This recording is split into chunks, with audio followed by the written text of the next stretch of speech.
Yeah. Wow. Yeah, it's not even about being frustrated. Sometimes it's optics are they carry weight. And when you have a team that, and I said this going into this postseason regarding this team, and it was one of the things that we had to agree as a team: remove the egos, remove the selfish agendas, and make it more about the team. When you are playing a football game, and this just happened, was this a playoff game?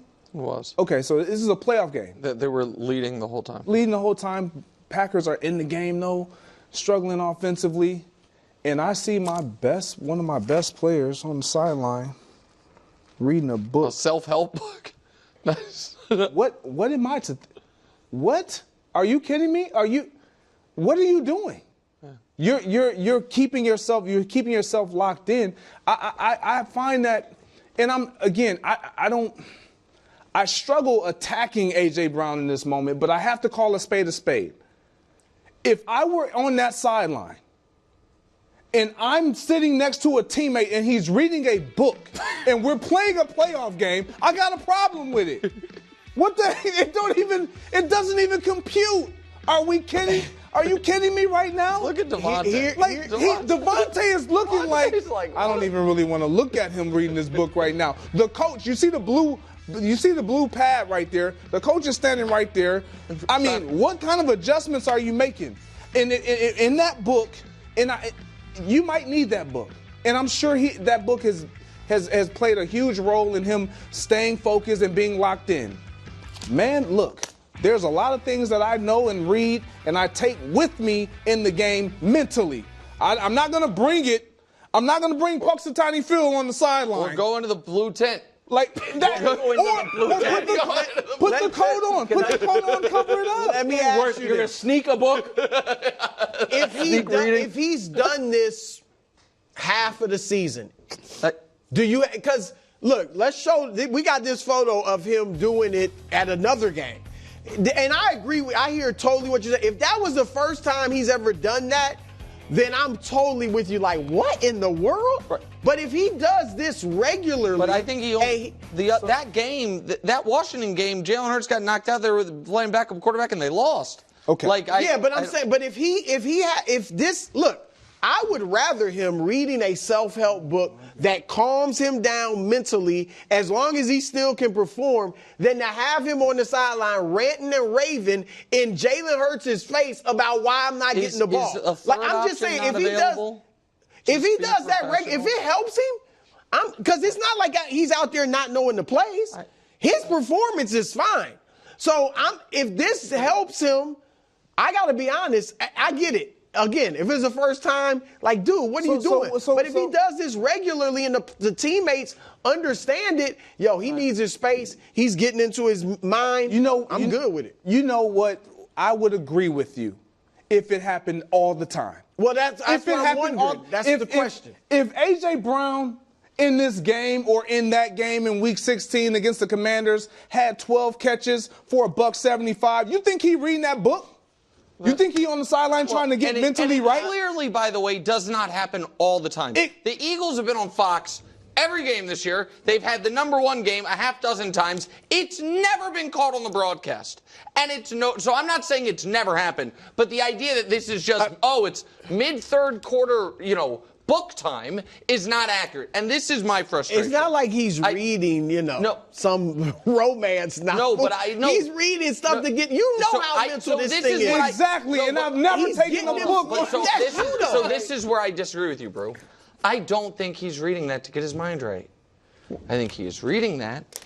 I think it is performative. Well, I think it is to show the world how frustrated he is, but I'm doing it productively. And this is now the second time A.J. Brown has treated us like we're idiots. And it is, what was the first time? First time was passing. What needs to improve? Passing. And then 3 days later, what are you guys making a big deal out of this for? Like, what's going on? All of us are married. I'll speak for me, but I assume this happens with everyone. Sometimes you're like, oh, my wife's mad at me. It's very obvious. Yep. Has she yelled at me? Nope. Has she even said a cross word? Nope. But she's mad. And if I ask her what's wrong, you know what I get? Nothing. But I know you're mad. This is A.J. Brown. What do you mean? I said nothing's wrong. No, this is for me. This is for me. Let me read this book about dealing with frustration because I'm not getting the ball.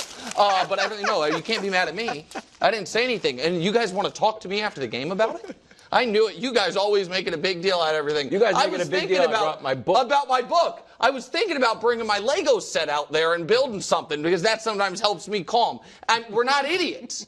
And this is, to me, the second. And this is, at some point, I think the ideal, Brew, is you're right. It is better than screaming at Jalen Hurts. But you know what's better? Not doing anything.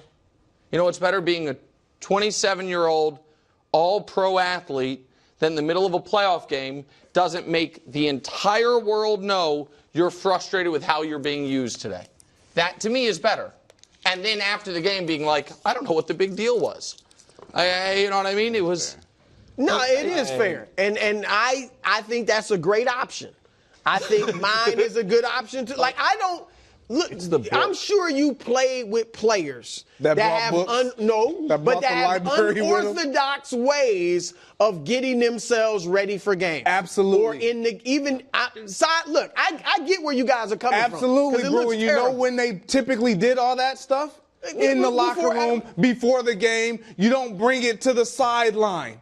You don't bring it to the sideline. I'm just saying, if the it's just like Sirianni. We talked about Sirianni. If the players are fine with it, then hey. Now, if they aren't, you know what we typically see? You know what we typically see? And maybe this could be a thing if this has never happened. If there's a certain passage in the book or something that really gets you, write it on your little... I've seen that. Have you seen that before? Yeah. Or even you can print it out and you tuck it in. LeBron writes it on his shoes. Yeah. But I guess the new thing is just bring the whole book. Hey, bring to each his own. Wow. As long as you within the confines of the... If I had to read a book in between segments to get my mind right... In between segments? No. Not in between. Well, for him it's in between because he's not playing. It's why Nick is talking. It's why Nick is talking. Exactly. I would be super I hear y'all. I am not saying y'all wrong. I'm just saying, Nick calls me naive. All right, after we've got more sideline antics. NFL Twitter pretends the Chiefs and Patrick Mahomes' relationship is. Since he came into the league, who, by a couple standard deviations, has the most roughing the passer calls? It's not Patrick Mahomes. He's middle of the pack. It's Josh Allen. When the Chiefs lost a game to go to the Super Bowl in overtime, you know what the NFL did? Nothing. When the Bills lost a game to go to the AFC Championship in overtime, you know what the NFL did? Changed the rules immediately, wildly unfair. How could you deny them that opportunity?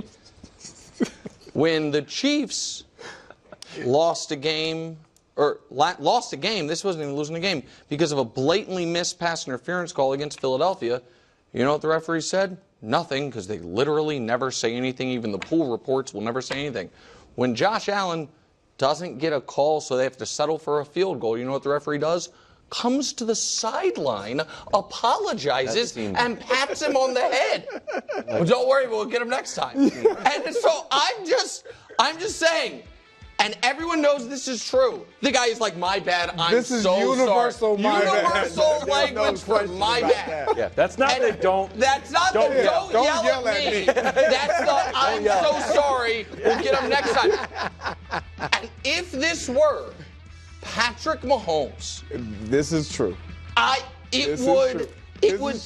People have created AI memes with fake photos recreating something that literally just happened, except it's Josh Allen. So I don't think it didn't impact the game, whatever.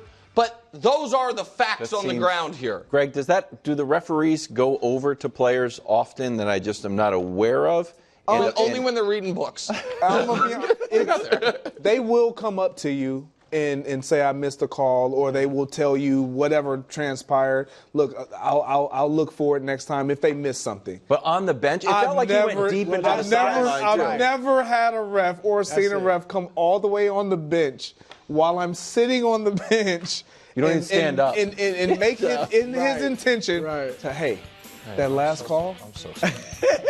don't yell at me. Don't yell. It was my bad. I'm with Greg in that. I mean, I'm thinking of it from an NBA perspective, and you see, referees would apologize to players, or just be like, yo, I missed that. Yeah. Going to the sideline or to the bench in the NBA, like that's what's a little different. That's excessive. Like that, that's excessive. Look, at the end of the day, I mean, I don't think you should go on the sideline to do that. I think if you tell the player on the field, hey, that's my bad, whatever. The head tap is up, the helmet tap. Yeah, it looks, it's odd. It's awful. It's odd. It's a bad look. Of course it's a bad look. It's a bad look. All right, we're going to leave this here. I think we're going to talk Mike Tomlin after the break.